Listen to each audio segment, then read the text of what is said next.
በእርግጥም እውነተኛ ከቅዱስ ገብርኤል ወይም ከቅዱሳን አንዱ የተገኘ ራእይ እንጂ ከክፉ መንፈስ የተገኘ ራእይ እንዳልሆነ በዚህ ይታወቃል ማለት ነው። ብላ ያየችው ነገር ምንድነው? በቅድሚያ የደብረ ሊባኖስን መነኮሳት ለአፍታ አሳየኝ አለች።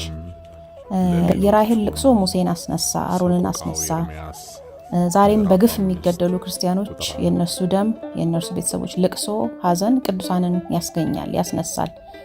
እሷ የተጽናናችበትን መልእክት ለሌሎቻችን ስትነግር እኔም ደግሞ በጣም ነበር የተጽናናውበት በወቅቱና ጻፍኩት እንዳረሳው።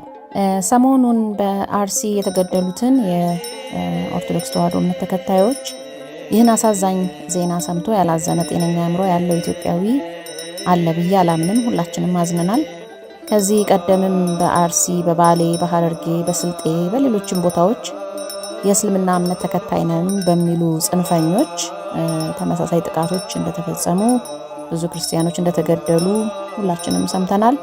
ከዚያም ውጪ ደግሞ ባለፉት 7 ወይም 8 ዓመታት የተለያየ ስም እየተሰጠው እንግዲህ አንዴ የብሔር ግጭት እየመሰለ አንዴ የሕግ ማስከበር ዘመቻ እየተባለ ጦርነት እየሆነ የድንበር ግጭት እየመሰለ በትግራይ፣ በአማራ ክልል፣ በኦሮሚያ፣ በሶማሌ ክልል፣ በሌሎችም ክልሎች ብዙዎች ተገድለዋል፣ ተገዳድለዋል።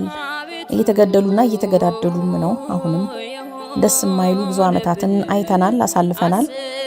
በዚህ ሁሉ ውስጥ ቀዳሚ ተጠቂዎች፣ ተፈናቃዮች፣ ተሰዳጆችና ተገዳዮች እንዲሆኑ የተፈለገው በእምነት በኩል ከሄድን የኢትዮጵያ ኦርቶዶክስ ተዋሕዶ እምነት ተከታዮች ናቸው። ሌሎችም በአነሰ ደረጃም ቢሆን ተጠቂዎች ናቸው። ምክንያቱም ሰይጣን ሕግ አይጠብቅም፣ ዱርዬ ነው እንደምናውቀው። ሂድና ከሌን ግደልልኝ ብትሉት ከሌን ብቻ አይደለም እከሌንም ያላዘዛችኋቸውን ሁሉ ገድሎ ሊመለስ ይችላል እና እናንተንም መልሶ ሊገላችሁ ይችላል። ምን ነው ብትሉት አሳማኝ መልስ የመስጠት ግዴታ የለበትም። ምክንያቱም ሰይጣን ስርዓት አልበኛ ነው። ቃሉን የሚጠብቅ አካል አይደለም፣ ሕገወጥ አካል ነው። ስለዚህ ነገሮች እንግዲህ ግጭትን እየወለዱ እዚህ ደርሰናል። እናም እንግዲህ ቀጥታ ጥቃቱ የሚደርስባቸው ሰዎች ያው የሰማዕትነት ዋጋ የሚያገኙበት ነው። በሃይማኖታቸው ምክንያት ተለይተው የተገደሉ ናቸው። የቅርብ ጊዜዎቹ እንግዲህ የሰማነው እንደዛ ነው። ሊክዱ የሚፈልጉ እንዳሉ ቢሆንም እነሱ የሰማዕትነት ዋጋን ያገኙበታል። ቢሆንም ግን ስጋውያንንና እናዝናለን፣ እንሰጋለን። ልናድናቸው ባለመቻላችን እንማረራለን። ወደፊት ምን አድርገን እንዲህ ያለ ነገር እንዳይመጣ እንከላከል ብለን እንጨነቃለን፣ እናስባለን። ይሄ እንደሚመጣ ተነግሮንም እንኳ ማዘናችን አይቀርም። እንደ ትንቢት ከ10 እና ከ20 ዓመት በፊት ብዙ ተነግሮናል። ይሄ ጊዜ እንደሚመጣ በዳር ሀገር ያሉ ክርስቲያኖች ሰማዕትነት ይቀበላሉ፣ ይገደላሉ።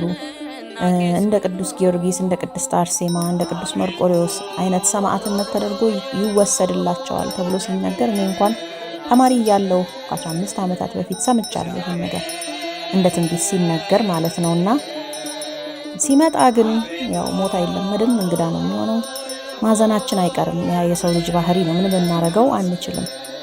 ካህኑ ጠዋት ቅዳሴው ካለቀ በኋላ ልክ ቅዳሴውን የሚያሳርጉበት ሰዓት ላይ ምን አሉ? እግዚአብሔር ያበርታችሁ፣ እግዚአብሔር ያጽናናችሁ ብለው ህዝቡን ሲመርቁ ልቤን ነካኝ። ነገሩ የሆነው ከጥቂት ዓመታት በፊት ነው። የታሪኩ ባለቤት አንዲት ምዕመን ናት። እናም ልክ እንዳሁኑ በኦሮሚያ ክልል ወይንም በስልጤ ሊሆን ይችላል፣ በትክክል እርግጠኛ አይደለሁም የትኛው ረብሻ እንደሆነ ብቻ ግን የኦርቶዶክስ ተዋሕዶ እምነት ተከታዮች ላይ እንዲሁ የግድያና የማፈናቀል ጥቃት ተፈጽሞ የነበረበት ጊዜ ነበረና ይቺ ያልኳችሁ ምዕመን በጣም አዝና ከጸሎት በኋላ እንቅልፍ አጥታ በጣም ተበሳጭታ ሰግታም ጭምር እንደ ተስፋ መቁረጥ አይነት ስሜት በቃ እግዚአብሔር ትሆናል ወይስ ምንድነው አይነት ስሜት ውስጥ ገብታ ድባቴ ልትሉትም ትችላላችሁ። እንግዲህ እስከ ሌሊቱ 8 ሰዓት ድረስ ዝም ብላ ስትገላበጥ እንደ ራእይ ያየችውን መልእክት ነው ለሌሎች ያካፈለችውና በወቅቱ ያው ብዙ ሰው እንዳሁኑ አዝኖ ነበረ። እኔም እንደማንኛውም ሰው አዝኜ ነበር፣ ደብቶኝ ነበር። እናም እርሷ የተጽናናችበትን መልእክት ለሌሎቻችን ስትነግር እኔም ደግሞ በጣም ነበር የተጽናናውበት በወቅቱና ጻፍኩት እንዳረሳው ያንን መልእክት። አሁንም ከትናንቱ ወዲያ ይሄንን ዜና ሶሻል ሚዲያ ላይ እያየሁኝ የአርሲውን ማለት ነው በተለያ እግሩ ይቆረጥ የተባለውን ሕፃን ፎቶ አይቼ አዝኜ በጣም ህይወቱ እንዴት ነው የሚሆነው? በእርግጥ እግዚአብሔር ነገሮችን ሊያመቻችለት ይችላል። እንደምንጠብቀው አይነት ከባድ ነገር ሰው አጥቶ ከባድ ሁኔታ ላይ የሚወድቅበት ነገር ላይፈጠርበት ይችላል። እንደዛ እንዲሆንም ተስፋ አደርጋለሁ። ግን ያው ማዘናችን አይቀርም። በሆነው ነገር አዘንኩና ተመሳሳይ የድባቴ ስሜት ሊጫጫነኝ ሲል ያንን መልእክት ነው ያስታወስኩት። ያቺ ልጅ ከጥቂት ዓመታት በፊት ነገረችን ያልኳችሁን ማለት ነው። እና መልእክቱን ሳስታውስ ልክ ከዚህ ስሜት ውስጥ ወጣሁና ተስፋና የመጽናናት ስሜት ተሰማኝ። ለእናንተም ይጠቅማችኋል በማለት ነው እንግዲህ ማካፍላችሁ ማለት ነው። እና ምንድነው መሰላችሁ ያየችው እቺ ልጅ በራእይ ያው ራእይ ለመሆኑ ማስረጃዋ ምንድን ነበረ ካላችሁ፣ ራእይ ማለት እንግዲህ መጀመሪያ ነገር ሳንተኛ ወይም እንቅልፍ ሳይወስደን እንዲሁ ነቅተን እንዳለ ድንገት ሰወር አድርጎን የምናየው ነገር ነውና ያንን ነገር ያየችው ልጅቷ ከጸሎት በኋላ ነው ያለችው። እንደገና ደግሞ አይ ቲንክ የዛን ቀን ከጸሎቱም በፊት ቀን ላይ ቤተክርስቲያን ነበር የዋለችው ሌላ ፕሮግራም ስትካፈል።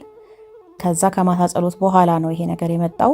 መልእክቱም ደግሞ ከቅዱሳት መጻሕፍት መልእክት ጋር የሚሄድና የሰሙትንም ሁሉ የሚያጽናና መልእክት ነው። ስለዚህ በእርግጥም እውነተኛ ከቅዱስ ገብርኤል ወይም ከቅዱሳን አንዱ የተገኘ ራእይ እንጂ ከክፉ መንፈስ የተገኘ ራእይ እንዳልሆነ በዚህ ይታወቃል ማለት ነው።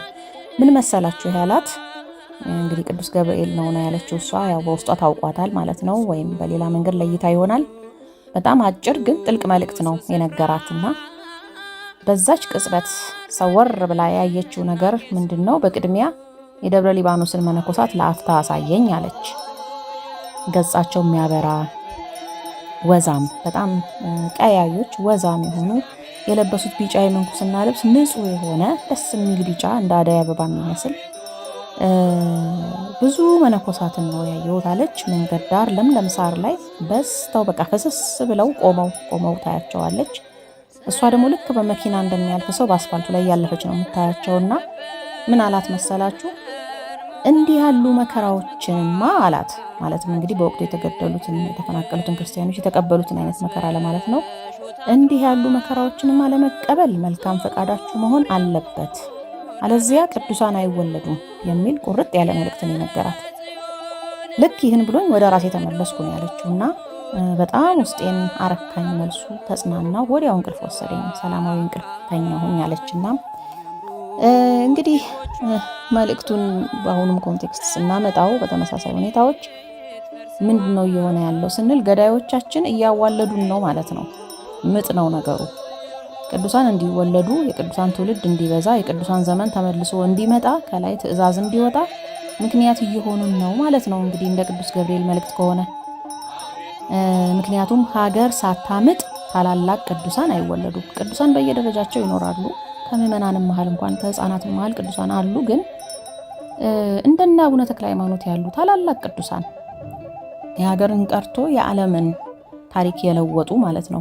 እንደነ አቡነ አረጋዊ ያሉ፣ እንደነ ቅዱስ ላሊበላ ያሉ፣ እንደነ አቡነ ሀብተ ማርያም ያሉ፣ እንደነ አቡነ ገብረ መንፈስ ቅዱስ፣ እንደነ አቡነ ዘርዓ ብሩክ፣ እንደነ ቅዱስ ክርስቶስ ሰምራ ያሉ ቅዱሳን እነዚህ የግለሰብን ብቻ ሳይሆን የሀገርን ኃጢአት ጭምር ማስተስረይ የሚችሉ ንጹሃን የሆኑ ቅዱሳን እና ደግሞ ወንዶቹ በአብዛኞቹ ካህናትም የሆኑ ቅዱሳን እንዲወለዱ ሀገር ማማጥ አለባት።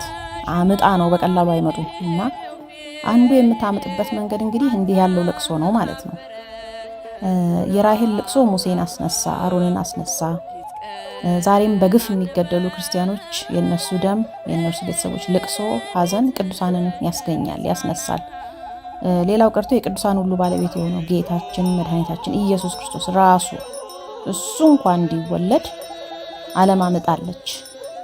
የቤተልሔም እናቶች 2 ጊዜ በምጥ አልቅሰዋል። አንዴ ልጆቻቸውን ሲወልዱ፣ አንዴ ደግሞ ልጆቻቸውን ሄሮድስ በግፍ ሲገልባቸው ጌታ በመወለዱ ምክንያት።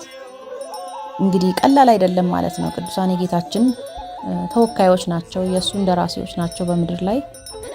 የእሱን ሂደት ተከትሎ ነው እንግዲህ መምጣታቸውም መከራቸውም ለዓለም የሚያስገኙት ጥቅምም ለሕዝቡ የሚያስገኙት ስርየትም በእግዚአብሔር ፊት ተወዳጅነት ያለው መስዋዕት በማቅረብም ረገድ በሁሉ ነገር ጌታችንን ስለሚመስሉ እሱን መስለው ስለሆነ የሚኖሩት የነሱም ማመጣጥ እንደዛው ምጥ አለው ማለት ነው። ከቤተልሔም ሕፃናትም በፊት ብዙ ነቢያት ጌታ እንዲወለድ አምጠዋል። ራሳቸው የተመረጡ ነቢያትም እንዲወለዱ ትውልድ በየጊዜው አምጧል እና ከነርሱም በኋላ ደግሞ ቤተክርስቲያን እንድትወለድ ክርስቶስ በመስቀል ላይ ሆኖ አምጧል። ቃትቶ ነው ከጎኑ የወለዳት። ምዕመናንን ከመንፈስ ቅዱስና ከውሃ ለመውለድ ከባድ ቤዛነት ከፍሏል እና በቀላሉ የሚመጣ በጎ ነገር የለም። በልቅሶ ነው የሚገኘው። ምክንያቱም በልቅሶ የሚዘሩ በደስታ ያጭዳሉ እንዳለው ቅዱስ ዳዊት ማለት ነው። እና ምናልባት እንዲህ ያለ ነገር ላለፉት ጥቂት 10 ዓመታት የበዛው ያንን የቅዱሳን ዘመን መልሰን እንድናይ ይሆናል ነው እንግዲህ መልእክቱ።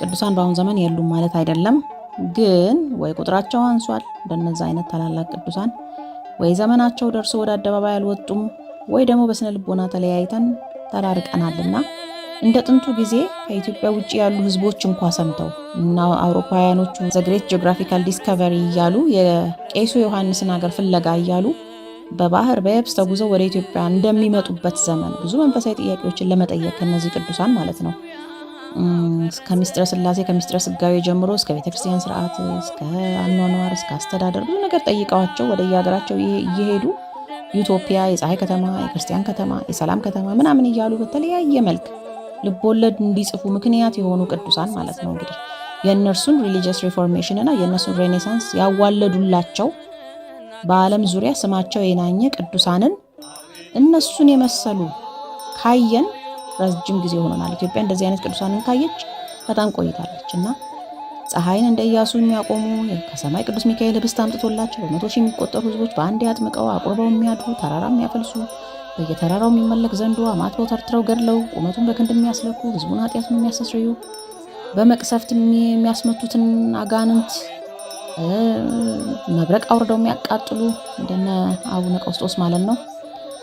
ህግና ስርዓት ለህዝቡ የሚያወጡ እንደነ አቡነ ኤፍጣቴዎስ በደመና ተጭነው ሰማይ ላይ ሆነው መዝሙረ ዳዊትን ደግመው የመጣን ጠላት በትነው የሚያስወግዱ የሚያስደነግጡ መንግስትን ጸጥ ለጥ አድርገው ወደ መስመር የሚያስገቡ የባዕዳን ሳይሆን እግዚአብሔር ስዩማ እንዲሆኑ የሚያረጉ እንዲህ አይነት ኃያላን ቅዱሳንን ደግመን ለማየት እናመጣለን። ለዛ ነው መከራው የበዛው ማለት ነው። እንግዲህ እኔ በዚህ መልክ ነው የተረዳሁት። እንደዚህ ያለን መከራን ለመቀበል መልካም ፈቃዳችሁ መሆን አለበት፣ አለዚያ ቅዱሳን አይወለዱም ማለት በዚህ መልክ ነው የተረዳሁት። የኢትዮጵያ ትንሣኤ የሚባለው እንግዲህ ይሄ ነው ብዬ ነው የማስበው።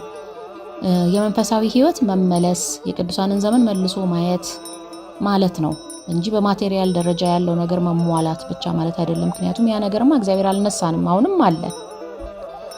ፍቅሩ ጠፍቶ አጠቃቀም አስተዳደር የሚያሳየን ስለጠፋ ብዝበዛው መጨካከኑ ስለበዛ ነው እንጂ አንሶን አይደለም አሁንና ያነሰን ግን አሁን ሰው መሆን ነው። እባክህ ጌታዬ